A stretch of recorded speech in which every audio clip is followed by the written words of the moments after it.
طبعا دلوقتي كل ما تروح في حتة يقولك فرقة المليار مركز تالت.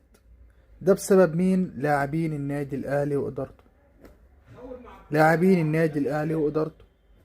محدش يقولك يا جماعة.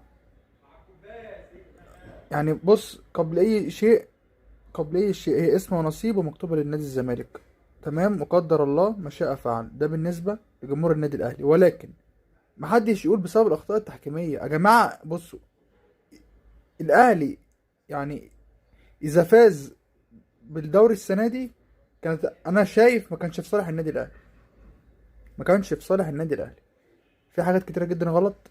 اللعيبة مش عارف في ايه انا مش عارف يا جماعة، هو اللعيبة عايزة ايه؟ يعني ايه مركز تالت؟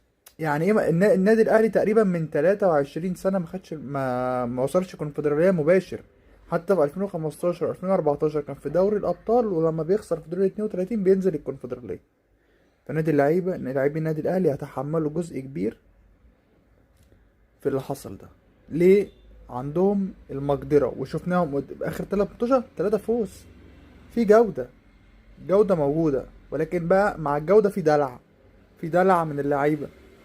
في دلع من اللعيبة. اللي مش عايز الاهلي مش عايزه. تمام. ده اللي عندي.